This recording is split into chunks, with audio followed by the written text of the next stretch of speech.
말과 마음 사이, 닿으려 했지만 닿지 못했던 우리를 위한 관계 수업. 이서원 즈음, 샘터 출판사. 프롤로그. 사람 사이의 세 가지 길. 사람과 사람의 만남은 소중하지만 어려운 일입니다. 사람을 만나 기쁨을 느끼기도 하지만 괴로운 일도 많습니다. 저는 23년째 사람들을 만나 상담하는 일을 하고 있습니다. 대부분 가족이나 친구 등 가까운 사람과의 갈등으로 가슴앓이 하는 분들입니다. 오해와 섭섭함 등 여러 복잡하고 침울한 감정들을 짊어진 분들이 찾아옵니다.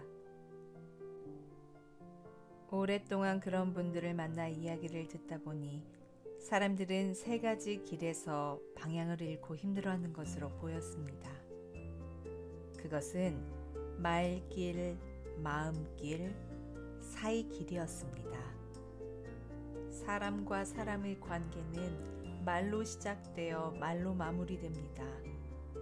그래서 잘못된 말길을 가면 말로 상처를 주고 말에 상처를 입습니다. 곱게 말하고 듣는 길이 있는데 그 길을 벗어나면 관계 자체가 힘들어집니다. 힘들어하는 사람들은 먼저 말이 좋지 않았습니다. 처음 건네는 말부터 솔직함을 내세운 가시돋친 말이라면 편안하고 솔직한 대화가 이어지기 어렵습니다. 남이 해주는 말도 편하게 받지를 못합니다. 말이 오가는 말길이 순탄하지 않으니 만남이 힘겹습니다. 말길이 좋다 해도 마음길이 엉뚱한 곳을 향한다면 사람에게 다가갈 수 없습니다. 꼬인 마음을 가졌다면 아무리 좋은 말을 해도 상대는 금방 알아차립니다. 부드럽게 말해도 욕을 먹는 사람이 있고 거칠게 말해도 환영받는 사람이 있습니다. 말길보다 더 중요한 것은 마음길입니다. 상대에 대한 마음이 풀리거나 정리되지 않으면 말은 공허해질 뿐입니다. 마지막으로 사람과 사람 사이를 연결하기도 끊기도 하는 사이길이 있습니다. 사람의 마음은 모두 다르면서도 대부분 비슷하게 느끼고 생각하는 부분이 있습니다. 그것을 모르면 아무리 말이 부드럽고 마음이 순수하다 해도 관계가 원만하지 못합니다. 일출을 보려고 동해로 가지 않고 서해로 가는 것과 같다고 할까요? 말도 잘하고 마음도 좋은데 내 말을 오해하거나 내 마음을 몰라주어 속상합니다. 애초에 서로가 알고 있는 사이가 다르기 때문이죠. 우리 사이 친구 사이인 줄 알았는데 그냥 아는 사이일 수도 있습니다. 그래서 사이 길을 아는 것이 중요합니다. 우리는 나를 힘들게 하는 사람에게 하고 싶은 말이 있습니다. 하지만 나의 확신이 그릇되었음을 알 수 있는 지혜도 필요합니다. 말은 마음을 다 담지 못하고 마음은 말을 미처 따라가지 못합니다. 말과 마음이 같지 않다 보니 우리는 그 사이에서 관계를 고민합니다. 그렇게 사람과 사람은 말과 마음 사이에서 만나고 헤어지며 살아갑니다. 말, 마음, 사이. 이 세 길이 우리 삶의 모든 길은 아니겠지만 이 길을 걷지 않는 사람 또한 없습니다. 부족하나마 세 가지 길을 하나씩 살피며 제가 알게 된 것과 경험을 나누고자 합니다. 이 책이 좀 더 평안한 길로 가는데 도움이 된다면 좋겠습니다. 2018년 5월 이서원. 냉장고 말, 보일러 말. 어떻게 해야 상처 주지 않고 하고 싶은 말을 온전히 할 수 있을까? 모든 사람들의 고민입니다. 카피라이터 헬 스테빈스는 말은 오븐에서 나와야지 냉장고에서 나와서는 안 된다 라고 했습니다. 생각할수록 멋진 말입니다. 해결책이 될지도 모르겠습니다. 따스한 마음으로 이야기하면 다소 거칠게 표현한다 해도 진심이 전달되어 상대가 상처받지 않습니다. 미워하고 싫어하는 마음을 가지고 이야기하면 아무리 부드럽게 표현해도 본심이 전해져 상대가 상처를 입습니다. 큰 조카는 집에서 여러 동물을 길렀습니다. 요즘은 어디서 구했는지 붉은 줄무늬 뱀을 사서 기르는데 그 모습을 보면 기겁할 지경입니다. 예전에 조카는 거북이를 길렀습니다. 작았던 거북이는 점점 자라 원래 크기의 몇 배가 되었습니다.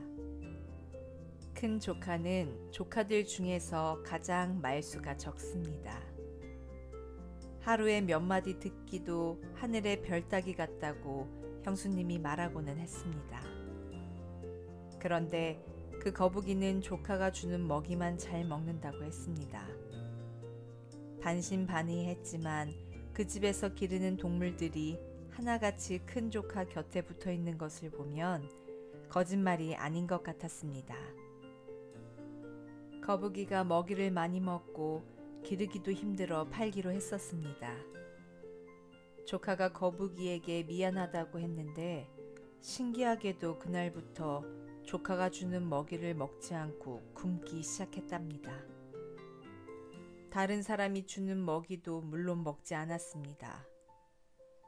팔려가는 날 거북이의 눈물을 보았다고 합니다. 그 작은 눈에서 눈물이 나왔을까 모르겠지만 조카를 떠나는 거북이는 무척 서운하고 마음 아팠을 것입니다. 말수 적은 큰 조카는 우리 집안에서 늘 인기가 최고였습니다. 몇 마디 안 되는 말이 하나같이 오븐에서 나온 말이었습니다. 조카를 보면서 말을 잘한다는 것과 많은 것은 같지 않다는 것을 배웠습니다. 말은 그 온기가 중요하지 양이 중요하지 않습니다. 아들이 초등학교 1학년일 때 학교에서 가정통신문을 받았습니다. 아빠 재능 기부를 부탁한다는 내용이었습니다. 다른 집 아빠들이 모두 신청했을 텐데 당신도 해야 하지 않겠냐는 아내 말에 내키지 않아도 신청했습니다. 비폭력 대화라고 생각나는 제목을 급하게 적어 학교 가는 아들 편에 보냈습니다. 나중에 알고 봤더니 신청한 아빠는 저 혼자였습니다. 졸지에 초등학교 1학년 아이들 앞에서 무려 1시간 동안 비폭력 대화를 주제로 강의하게 되었습니다. 기가 막혔습니다. 어른 대상으로는 여러 번 해본 강의지만 인지 수준도 언어도 다른 초등학교 1학년 아이들 앞에서 할 생각을 하니 눈앞이 캄캄했습니다. 며칠간 고민하다가 눈 딱 감고 하기로 마음먹었습니다. 막상 결정하니 오히려 속이 편해지면서 구체적인 방법이 떠올랐습니다. 문구점에 가서 전지 2장을 샀습니다. 한 장은 분홍색, 다른 한 장은 파랑색.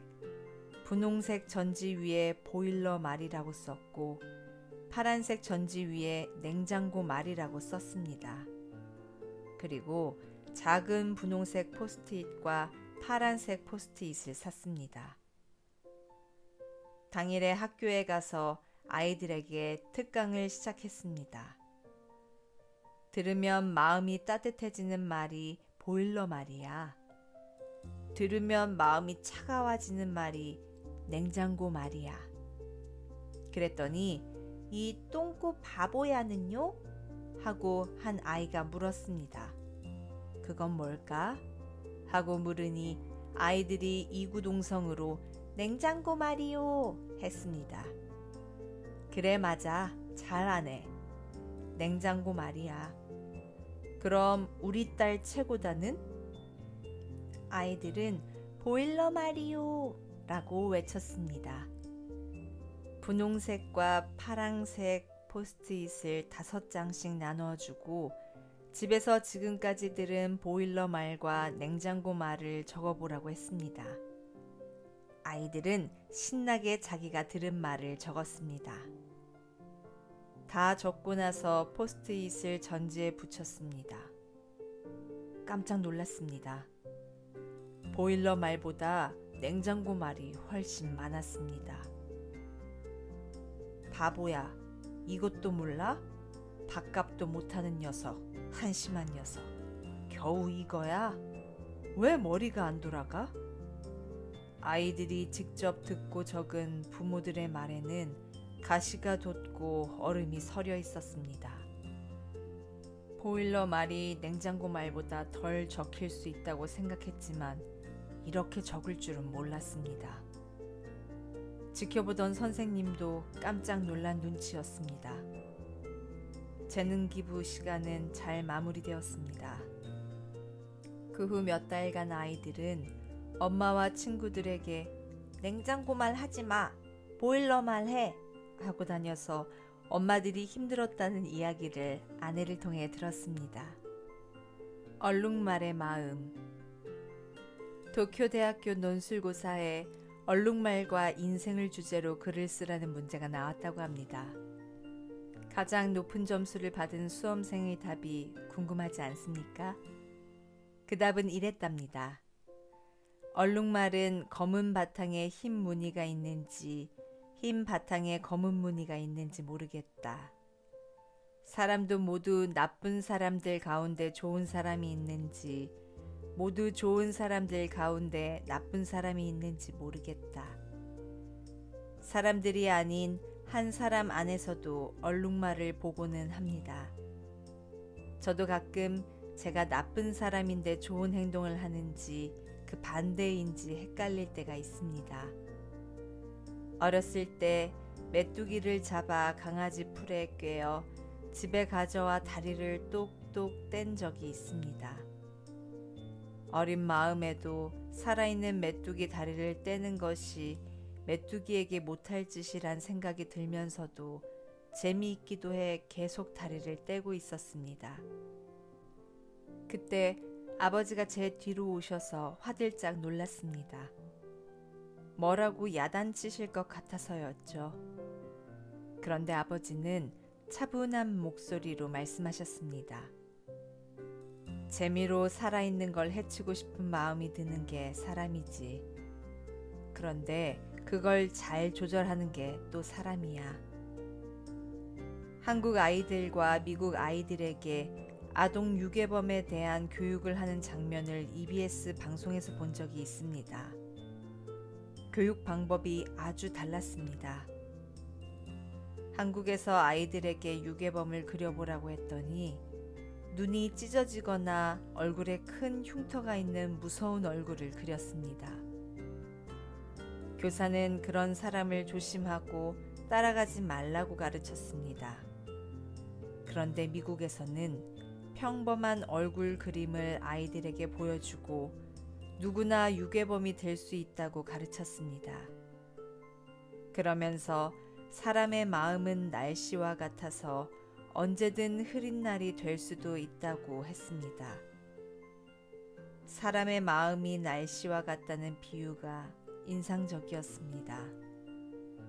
얼룩말의 무늬가 간결하게 표현했다면 날씨는 보다 넓은 스펙트럼으로 표현하고 있었습니다. 누구나 유괴범이 될 수 있다.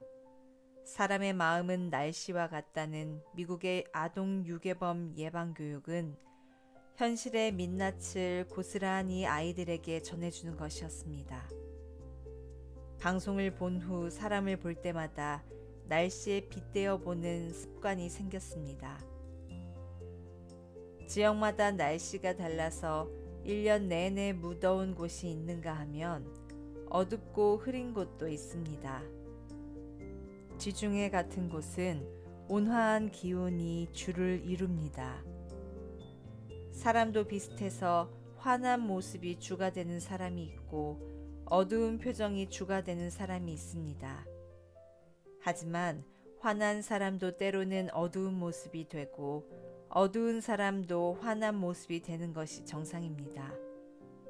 항상 밝은 사람도 없고 항상 어두운 사람도 없습니다. 중요한 것은 주가 되는 마음을 밝은 것으로 택할 것인가 어두운 것으로 택할 것인가에 따라 자신은 물론 다른 사람에게도 영향을 미치게 된다는 것입니다. 마음에 대한 공부를 하다 보니 정신의학이나 심리학에서 말하는 본능과 본능을 억제하도록 하는 초자아가 얼룩말의 두 색깔 문이라는 것을 이해하게 됩니다. 본능이 검은 줄무늬라면 초자아는 흰색 줄무늬라고 할 수 있습니다. 이 검은 무늬와 흰 무늬를 잘 어우러지게 하는 것이 중요합니다. 자아가 이 역할을 합니다. 초자아의 융통성 없는 도덕관도 본능의 거침없는 욕망도 모두 필요하지만 현실 상황에 따라 욕먹지 않도록 조절하고 균형을 맞추는 역할을 자아가 합니다. 자아만 제대로 역할을 하면 검은 무늬와 흰 무늬가 조화를 이루는 아름다운 모습으로 살아갈 수 있습니다. 그런 삶이 확대되면 흐린 날보다 밝은 날이 많은 온화한 지중해 같은 사람이 될 수 있습니다. 얼룩말로 평생 살아야 하는 것이 사람의 인생입니다. 나도 내 곁에 있는 사람의 마음 속에도 얼룩말이 어른거리고 있습니다. 얼룩말의 무늬를 조절하는 것은 나의 몫입니다. 평생 검은 무늬에 이끌려 살지, 흰 무늬에 붙잡혀 살지, 아니면 두 무늬를 조절하며 살지 나에게 달려 있습니다. 반응하는 사람과 대응하는 사람. 대학교에 입학하고 처음 읽은 책이 해밍웨이의 킬리만자로의 눈이었습니다. 첫 문장이 인상적이었습니다. 아프리카 최고봉 킬리만자로, 해발고도 5,895m. 마사이족은 이 봉우리를 응가예 응가이라고 부른다. 신이 깃들어 산다는 말이다. 그 눈 덮인 정상 부근에 말라 얼어붙은 표범의 사체가 있다. 이 표범이 무엇을 찾아 이 높은 곳까지 왔는지 아무도 이유를 알지 못한다. 이 소설의 뒷부분은 기억나지 않지만 첫 문장은 30년이 지난 지금도 또렷이 떠오르는 걸 보면 강렬한 인상을 받았던 것 같습니다. 그 후 조용필의 킬리만자로의 표범이라는 노래가 나왔는데 여기서도 이 표범에 대한 이야기가 나왔습니다. 먹이를 찾아 산기슭을 어슬렁거리는 하이에나를 본 일이 있는가? 짐승의 썩은 고기만을 찾아다니는 산기슭의 하이에나. 나는 하이에나가 아니라 표범이고 싶다. 산정 높이 올라가 굶어서 얼어 죽는 눈 덮인 킬리만자로의 그 표범이고 싶다. 해밍웨이의 소설에 대한 보다 구체적인 묘사가 노래 가사로 탄생한 것 같습니다. 여기서 하이에나는 일상을, 표범은 이상을 상징하는 것으로 느꼈습니다. 하이에나건 표범이건 먹이를 찾아 어슬렁거리는 것이 일상입니다. 그러나 먹이의 이유가 아니라 알 수 없는 다른 이유로 눈 덮인 산 정상에 오르는 것은 이상입니다. 여기서 해밍웨이가 쓴 것은 사실을 다룬 다큐멘터리가 아닙니다. 작가적 상상력으로 창조해낸 표범이라 보아야 합니다. 눈 덮인 정상에 말라붙은 표범이 인상적인 까닭은 동물이 일상을 벗어나는 일은 좀채 일어나지 않기 때문이죠. 동물의 왕국이라는 프로그램을 어린 시절부터 보았습니다. 사실 어렸을 때는 재미가 없었습니다. 그런데 나이가 들어보는 동물의 왕국은 볼수록 재미가 있었습니다. 저만 그런 게 아니었습니다. 어르신들은 동물의 왕국을 아주 좋아들 하셨습니다. 이유는 간단했습니다. 동물이 하는 짓이 사람과 똑같다는 것이었습니다. 저도 동물의 한 종류로 일상을 산다는 것이 주는 편안함을 느꼈습니다. 그런데 사람의 왕국을 동물들이 볼 수 있고 판단할 수 있다면 어떨까요? 일상을 너무 자주 심하게 벗어나는 인간을 보며 도무지 이해가 안 된다고 고개를 가로젓지 않을까요? 동물과 사람이 같은 점이 있다면 두 존재 모두 일상을 산다는 것입니다. 다른 점이 있다면 동물은 일상만 사는데 사람은 일상과 이상을 번갈아 산다는 것입니다. 여기서 일상은 다르게 말하면 통상적 반응이라 할 수 있습니다. 같은 자극에 대해 같은 반응을 하는 것이죠. 이상은 비통상적 반응으로 같은 자극에 대해 다른 반응을 하는 것입니다. 예상을 뛰어넘는 예측 불가능한 반응이죠. 그래서 일상을 반응이라 할 수 있고 이상을 대응이라 할 수 있습니다. 동물은 자극에 반응하는 데 비해 사람은 반응도 하고 대응도 합니다. 사람이 자극에 대하여 반응이 아닌 대응을 잘하면 고등한 문화를 만드는 귀한 존재가 됩니다. 성욕이라는 자극에 대응하여 예술로 승화시켜 표현한다면 예술이 됩니다. 그런데 보다 나은 선택이라는 면에서 대응을 지나치게 강조하다 보면 자칫 반응을 과소평가할 수도 있습니다. 백년 전쟁 중에 영국의 포위당해 결국 항복한 프랑스의 칼레라는 도시가 있습니다. 영국 국왕은 항복의 조건으로 칼레 시민 6명의 교수형을 요구했습니다. 6명이 죽으면 칼레 시민 누구도 해치지 않겠다는 것입니다. 시민들이 이 소식을 듣고 광장에 모였습니다. 누가 자기 생명을 내놓고 시민들의 목숨을 구하려 하겠습니까? 그때 칼레시의 가장 큰 부자가 내가 6명 가운데 한 사람이 되겠다고 자원했습니다. 이어서 시장, 법률가, 상인 등 지도자급 사람들이 교수형을 자원했습니다. 이 일은 훗날 상류층이 지녀야 할 도덕적 의무를 가리키는 노블레스 오블리주의 상징적인 예가 되었습니다. 우리 가운데 누가 그 광장에서 시민의 목숨을 구하기 위해 죽겠다고 말할 수 있겠습니까? 그것은 살고자 하는 본능적 반응을 뛰어넘은 결단, 즉 놀라운 희생적 대응이 있을 때 가능합니다. 이는 동물에게 기대하기 어려운 인간에게만 존재하는 위대한 선택입니다. 이후 칼레시의 6명 이야기는 조각가 로댕에게 큰 감명을 주었고 칼레의 시민이라는 조각상으로 탄생했습니다. 저는 이 이야기를 듣고 그때 나서지 못한 칼레 시민들에게 관심이 생겼습니다. 인간으로서 칼레 시민들의 반응은 정상이었습니다. 목숨을 내놓지 못했다고 욕할 수는 없습니다. 영웅을 찬양하다 보면 자칫 평범하고 정상적인 행위나 사람을 비겁하고 못난 존재로 전락시킬 수 있습니다. 그러나 영웅은 특별한 예외이고 평범한 것이 일상이고 정상이라 보는 관점도 유지해야 합니다. 우리는 늘 영웅처럼 살 수 없습니다. 보통 때는 일상을 삽니다. 생명체로서 예상되는 반응을 하고 삽니다. 그러다 특별한 경우에 특별한 용기를 낼 수 있고 그러지 못할 수도 있습니다.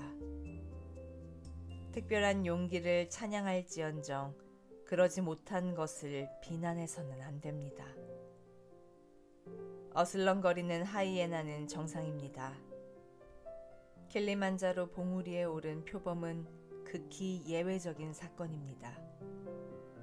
표범의 정상 초월을 높이 사되 하이에나의 정상을 폄하해서도 안 되는 것이 우리의 건강한 판단력입니다. 반응하는 자신을 너그럽게 받아들이되 신중한 생각 끝에 대응하는 자신을 자랑스러워하는 것이 반응하는 존재이자 대응하는 존재, 즉 인간인 자신을 사랑하는 길입니다. 오디오북 보물창고 구독, 좋아요 잊지 마세요.